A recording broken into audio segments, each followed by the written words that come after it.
করেছিলাম কুল বিফাযলিল্লাহি ওয়া বিরহমাতিহি ফাবিযালিকা ফালিয়াফরাহু হুয়া খায়রুম মিম্মা ইয়াজমাউন।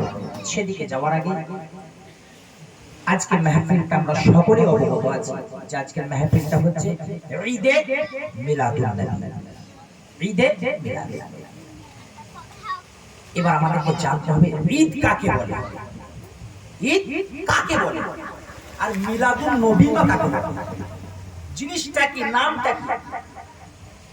ঈদ শব্দটা তো আরবি হয়ে যাচ্ছে, এর বাংলা শাব্দিক অর্থটা কি? ঈদ শব্দের অর্থ হলো বাংলা আনন্দ বা খুশি। ঈদ শব্দের অর্থ কি? আনন্দ বা খুশি। আমাদেরকে আমরা দেখতে পাই, মোবাইলের মধ্যেও দেখতে পাই, তারপরে বিভিন্ন জায়গায় আমাদের ফ্রেন্ড কিংবা বন্ধুরাও আমাদেরকে বলে যে যারা অন্যদিকে চলে গেছে, রাস্তা থেকে অন্যদিকে চলে গেছে, তারা আমাদেরকে বোঝায় যে ঈদ তো আল্লাহ দুটো দিয়েছে। এরকম শোনেননি আপনারা যে ঈদ তো শুধুমাত্র দুটো? তোমরা নতুন নতুন ঈদ গুলো কোথায় পেলে, কোথা থেকে নিয়ে আসো, কোথা থেকে নিয়ে আসছো? বলি দুটো ভাই ঈদ কি কি? বলে একটা হচ্ছে ঈদুল ফিতর আর একটা হচ্ছে ঈদুল আযহা, যেটা কুরবানি। তো এই দুটো ঈদ, আর এর বাইরে ঈদ নেই। যারা বলে তারা ঈদ শব্দের মানে জানে না। ঈদ হচ্ছে, এর মানেই হচ্ছে আনন্দ প্রকাশ করা, খুশি হওয়া। এবার যারা দুটো ঈদ বলে, দুটো ঈদ বলে যারা, তাদেরকে জেনে রাখা দরকার কোরআন এবং হাদিস থেকে ঈদ দুটো না, ঈদ হচ্ছে 5 প্রকার। বলেন না সুবহানাল্লাহ। ঈদ কয় প্রকার? 5 প্রকার। আপনাকে কেউ যদি বলে যে দুটো ঈদ, তো আপনি উত্তর দেবেন না দুটো ঈদ না, ঈদ হচ্ছে 5 প্রকার। এক নাম্বার হচ্ছে ঈদুল ফিতর, ঈদের একটা, রমজানের ঈদ। আরেকটা হচ্ছে ঈদুল আযহা, দুটো হলো। আরেকটা ঈদ হচ্ছে কোনটা?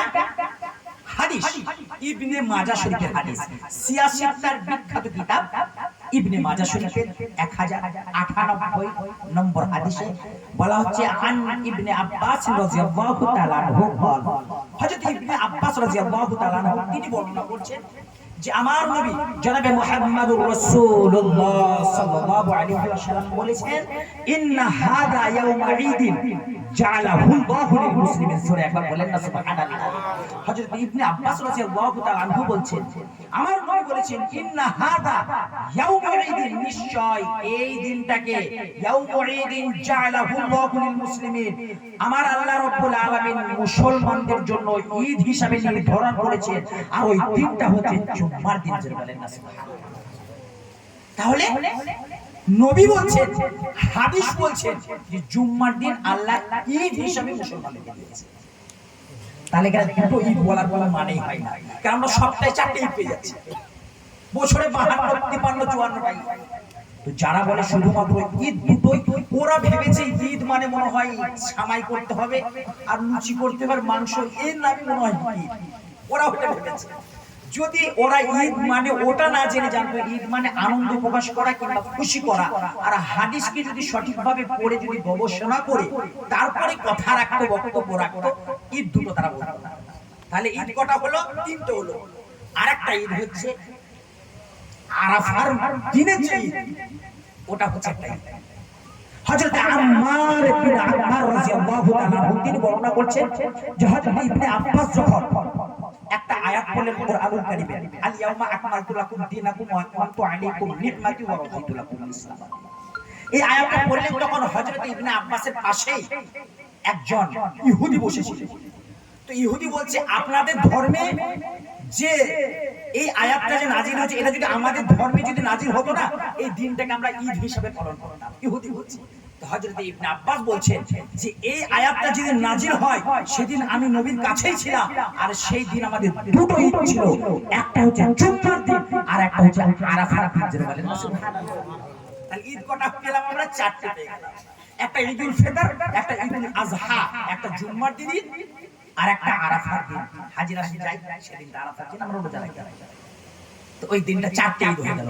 আর একটা ঈদ হচ্ছে সকল ঈদের সেরা ঈদ, যেই ঈদটা না হলে ঈদুল ফিতর পেতাম না, ঈদুল আযহা পেতাম না, জুম্মার দিনের ঈদটাও পেতাম না, আরাফার ময়দানে যে দোয়া করা হয় আরাফার দিনের ঈদটাও পেতাম না। সেই ঈদটা হচ্ছে ঈদে মিলাদুন নবী সাল্লাল্লাহু আলাইহি ওয়াসাল্লাম। তাহলে ঈদ কটা পেলাম? কেউ যদি বলে এবার দুটো ঈদ শুধু, বলবে না না না না, তুমি ভুল কথা বলছো।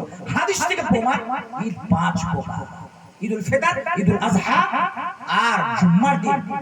আমার আল্লাহ রাব্বুল আলামিন, আমার নবী আবার বলেন জুম্মার দিন এত এত গুরুত্বপূর্ণ যে ঈদুল ফিতর ঈদুল আযহা থেকে বেশি গুরুত্বপূর্ণ। বলেন এমন ঈদ এটা, আর তারা বলছে মাত্র দুটো ঈদ। মানে তারা ভেবেছে হয়তো ঈদ মানে মনে হয় সামাই লুচি পোলাও কোরমা করা, এর নামই মনে হয় ঈদ। বুঝতে ভুল করেছে।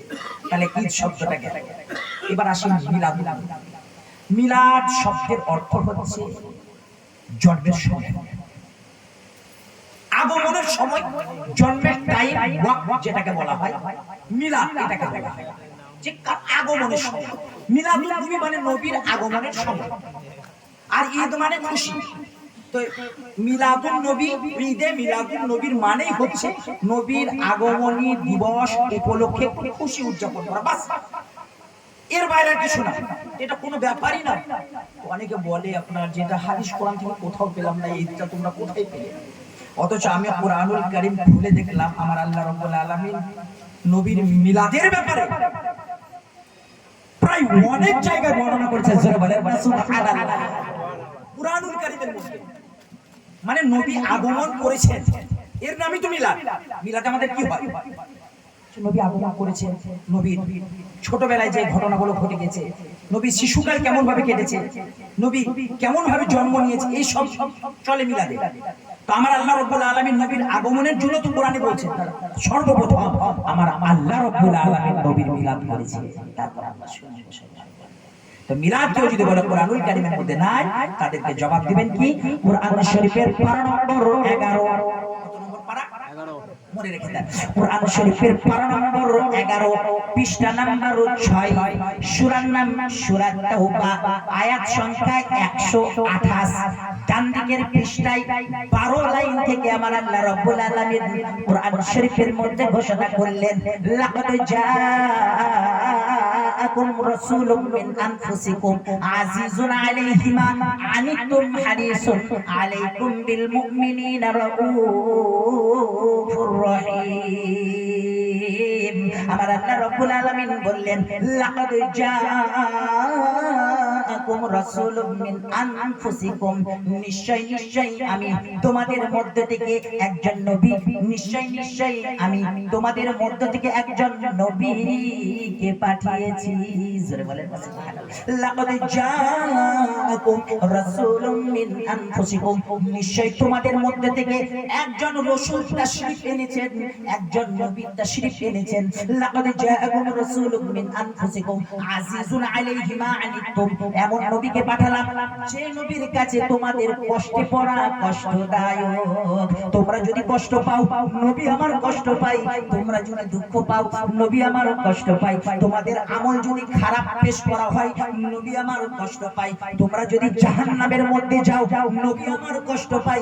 লাকাদ জাআকুম রাসূলুম মিন আনফুসিকুম আজিজুন আলাইহি মা আনিতুম হারিসুন আলাইকুম, আর তোমাদের জন্য অধিক মাত্রায় কল্যাণ কামনাকারী, হারিসুন আলাইকুম বিল মুমিনিনা রাউফুর রহিম।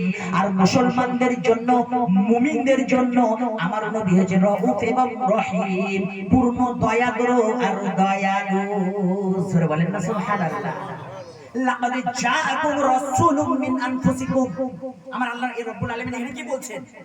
যে নবীকে তোমাদেরই মধ্য থেকে আমি একজন নবী পাঠালাম। তো নবীকে পাঠানোর জন্য তাশরীফ আসার জন্য কে বলছে? আল্লাহ বলছে। আর আমরা তো সেই ব্যাপারটা বলছি, তার নবীকে আসার জন্য আল্লাহ বলছে। তাহলে এটাই জানতে পারলাম যে আমার আল্লাহ রাব্বুল আলামিন সর্বপ্রথম কোরআনের মধ্যে মিলাদ করেছে। তাহলে আল্লাহ যেখানে করেছে, আল্লাহর কাছে আমার ফতোয়া লাগাও, দেখো কেমন প্যাদানি খা।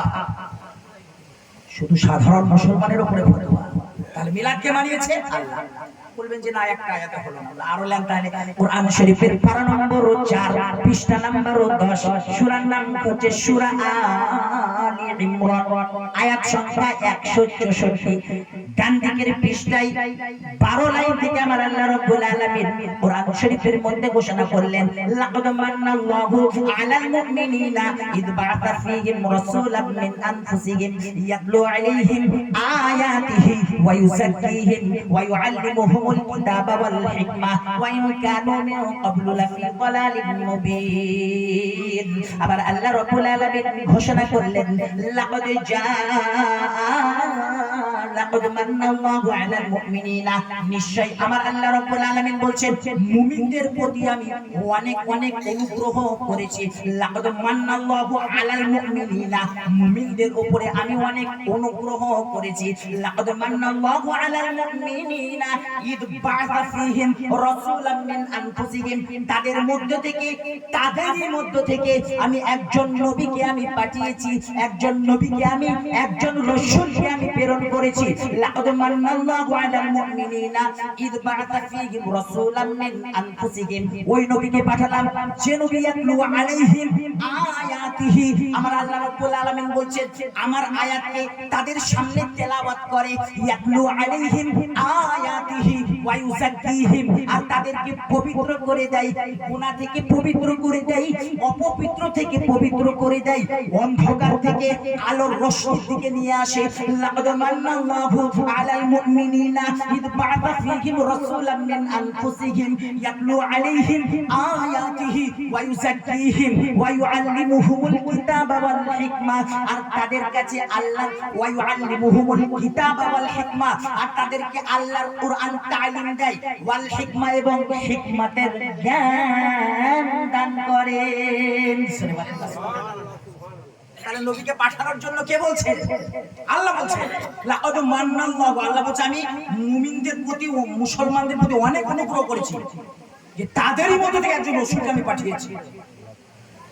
তাহলে নবীকে পাঠানোর কথা কে বলছেন? আল্লাহ। এরই নাম তো হচ্ছে মিলাদ।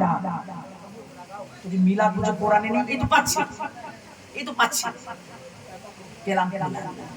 আচ্ছা, এতেও হচ্ছে না। কোরআন শরীফের পারা নম্বর 28, পৃষ্ঠা নম্বর 11, সূরার নাম হচ্ছে সূরা সাফ, আয়াত সংখ্যা 6। বাম দিকের পৃষ্ঠায় 3 লাইন আমার আল্লাহ রাব্বুল আলামিন বলেন, ওয়াইদ ক্বালা ঈসা ইবনে মারইয়ামা ইন্নী রাসূলুল্লাহি ইলাইকুম ইয়া বানি ইসরাঈলা ইন্নী রাসূলুল্লাহি ইলাইকুম। যখন মারিয়াম আলাইহিস সালামের পুত্র ঈসা আলাইহিস সালাম কি করলেন? ইয়া বানি ইসরাঈলা, বানি ইসরাঈলদেরকে বলছেন ইন্নী রাসূলুল্লাহি ইলাইকুম, আমি হচ্ছে আল্লাহর রাসূল। কে বলছে? ঈসা নবী বলছে ইন্নী রাসূলুল্লাহি ইলাইকুম মুসাদ্দিকাল লিমা বাইনা ইয়াদাইয়া মিনাত তাওরাত, যে আমার পূর্বে যে কিতাব তাওরীত মুসা নবীর উপরে নাজিল হয়েছিল, ওই তাওরীতের আমি সত্যায়নকারী। ঈসা নবী বলছে। আর কি? ইন্নী রাসূলুল্লাহি ইলাইকুম মুসাদ্দিকাল লিমা বাইনা ইয়াদাইয়া মিনাত তাওরাতি ওয়া মুবাশশিরান বিরাসূলি ইয়াতি মিন বা'দি ইসমিহি আহমদ। জোরে বলেন না একবার সুবহানাল্লাহ। আর বলছে মুবাশশিরান, আমি কি করনেওয়ালা? ঈসা নবী বলছে মুবাশশিরান, আমি সুসংবাদদাতা। মুবাশশিরান, বাশিরাত দিচ্ছি আমি। মুবাশশিরান বাইনা ইয়াদাই রাসূলুল্লাহ, আমার পরে যে নবী আসবে মিন বা'দি ইসমিহি আহমদ, আমার পরে যে নবী আসবে তার নাম মুহাম্মদ আহমদ। জোরে বলেন না সুবহানাল্লাহ। তাহলে ইনজিলের মধ্যে আল্লাহ নবীর নামকে আগে বলে দিচ্ছে যে আহমদ, ঈসা নবীকে জানিয়ে দিলেন আমার নবীর আরেকটা নাম কি? আহমদ।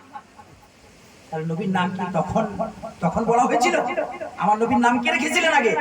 এখান থেকে জানতে পারলাম আমার নবীর নাম পৃথিবীর কোন মানুষের আগে আল্লাহ রাব্বুল আলামিন রেখেছিলেন। যারা বলো যে নবী 40 বছর পরে নবুয়ত পেয়েছে, তারা কত ভুল বলো।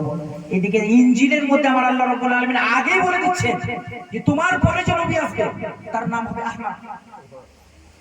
আগেই নবীর নামকে আল্লাহ ঘোষণা করে দিচ্ছেন। তো নবী তো তখনই জন্মের আগেও নবী। এমনকি হাদিসের মধ্যে বলেছে যে আদম আলাইহিস সালাম যখন তিনার রূহটা শরীরের মধ্যে থেকে ছিল না, এর মাঝে ছিল, তখন থেকে আমার নবী জনাবে মুহাম্মদুর রাসূলুল্লাহ সাল্লাল্লাহু আলাইহি ওয়াসাল্লাম নবী হিসেবে ছিলেন। নবী হিসেবে ছিলেন। আবার অনেকের কাছে শুনতে পাই যে একজন বলছে, আমরা প্রায় একটা আয়াত পড়ি যে ফাত্তাবিউনি ইউহিব্বুকুমুল্লাহ, কুল ইন কুনতুম তুহিব্বুনাল্লাহা ফাত্তাবিউনি ইউহিব্বুকুম, প্রায় মিলাদে করা হয়। তো অনেকে একজনের কাছে শুনছিলাম একটা বক্তার কাছে বাংলাদেশের, যে দেখছো এখানে আল্লাহ নবীকে তো মুহাব্বত করতে বলেনি। বলছে কি? বলছে মুহাব্বত করতে বলেনি কেন? বলছে উচ্চারণ এসে ফাত্তাবিউনি, ফাত্তাবিউনি মানে মুহাব্বত লয়, ফাত্তাবিউনি মানে ইত্তেবা করা, মানে অনুসরণ করা। বলছে নবীকে ভালোবাসার দরকার নেই, শুধু অনুসরণ করা লাগে। জোরে বলেন না আলহামদুলিল্লাহ। বলছে এখানে ফাত্তাবিউনি বলা হচ্ছে ইত্তেবা করো নবী, কই ভালোবাসা বলেছে এরকম বলছে। বক্তার নাম হচ্ছে আমির হামজা, আপনারা হয়তো শুনবেন। আমির হামজা বলে একটা বক্তা, সে কি বলেছে? ফাত্তাবিউনি বলছে। ও আবার বলছে যে 5 বছর 6 বছর আগেকার কথা, ও আবার বলছে যে নবীর মহব্বত আমি কোরআনে কোথাও পেলাম না গো, এরকম বলছে। আমি বলছি তাহলে কোথায় পড়েছে? তাহলে কোথায় আছে শুনে, কোরআন শরীফের 12 নম্বর 10 নম্বর পারা, কোরআন শরীফের 12 নম্বর 10, পৃষ্ঠা নাম্বার 9, সূরার নাম সূরা তাওবা, আয়াত সংখ্যা 24, বাম দিকের পৃষ্ঠায় 4 লাইন থেকে আমার আল্লাহ রাব্বুল আলামিন কোরআন শরীফের মধ্যে ঘোষণা করলেন, কুল ইন কানা আবাউকুম ওয়া আবনাউকুম ওয়া ইখওয়ানুকুম ওয়া আজওয়াজুকুম ওয়া আশীরাতুকুম ওয়া আমওয়ালুন ইকতারাফতুমুহা ওয়া তিজারাতুন তাখশাউনা কাসাদাহা ওয়া মাসাকিনু তারদাউনাহা আহাব্বা ইলাইকুম মিনাল্লাহি ওয়া রাসূলিহি ওয়া জিহাদিন ফি সাবিলিহি ফাতারাব্বাসু হাত্তা ইয়াতিয়াল্লাহু বিআমরি ওয়াল্লাহু লা ইয়াহদিল কওমাল ফাসিকিন। আমার আল্লাহ রাব্বুল আলামিন ঘোষণা করলেন, কুল ইন কানা আবাউকুম, নবী গো আপনি বলে দেন, নবী গো আপনি বলে দেন, কুল ইন কানা আবাউকুম, তোমাদের পিতা মানে তোমাদের আব্বা, ওয়া আবনাউকুম, তোমাদের পুত্রগণ, ওয়া ইখওয়ানুকুম, তোমাদের ভাইগণ, ওয়া আজওয়াজুকুম, তোমাদের স্ত্রীগণ, ওয়া আশীরাতুকুম, তোমাদের সমষ্টি বংশ, ওয়া আশীরাতুকুম ওয়া আমওয়ালুন ইকতারাফতুমুহা, তোমাদের অর্জিত সম্পদ, যত ধন সম্পদ তোমরা জমা করে রেখেছো, যত ধন সম্পদ তোমাদের আছে, ওয়া আশীরাতুকুম ওয়া আমওয়ালুন ইকতারাফতুমুহা ওয়া তিজারাতুন তাখশাউনা কাসাদাহা, আর তোমাদের ওই ব্যবসা, যে ব্যবসাটা ভয় হওয়ার আশঙ্কা তোমরা রাখো, যে ব্যবসাটা ক্ষতি হওয়ার ভয় তোমাদের মনের মধ্যে ঘুরঘুর করে, ওয়া আশীরাতুকুম ওয়া আমওয়ালুন ইকতারাফতুমুহা ওয়া তিজারাতুন তাখশাউনা কাসাদাহা ওয়া মাসাকিনু তারদাউনাহা, তোমাদের পছন্দের ঘর, যে ঘরটা অনেক মোহাব্বত করে বানিয়েছো, কত সুন্দরভাবে টাইলস বসিয়েছো, 2 তলা 3 তলা বাড়ি করে দিয়েছো, কত সুন্দরভাবে কত রকমারি আলমারি রেখেছো, ওই তোমাদের পছন্দের বাসস্থান, আহাব্বা ইলাইকুম মিনাল্লাহি ওয়া রাসূলিহি, এর থেকে আমার নবী, আল্লাহর রাসূল এবং আল্লাহ থেকে যদি মুহাব্বত যদি হয়ে যায়, এবং তিনাদের রাস্তায় জিহাদ করার থেকে বেশি মুহাব্বত যদি তুমি সেই জিনিসগুলোকে করে ফেলো তোমরা, ফাতিয়াল্লাহু বিআমরি, তাহলে আল্লাহর হুকুম আসা পর্যন্ত তোমরা রাস্তা দেখো।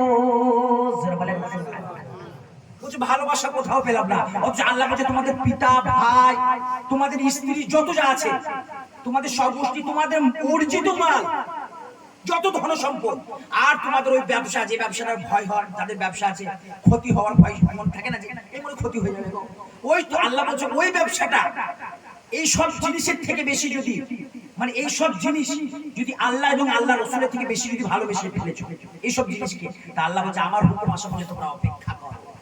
ওয়াল্লাহু লা ইয়াহদিল কওমাল ফাসিকিন, আল্লাহ ফাসিকদেরকে সঠিক পথ দেখায় না, হেদায়েত দেন না।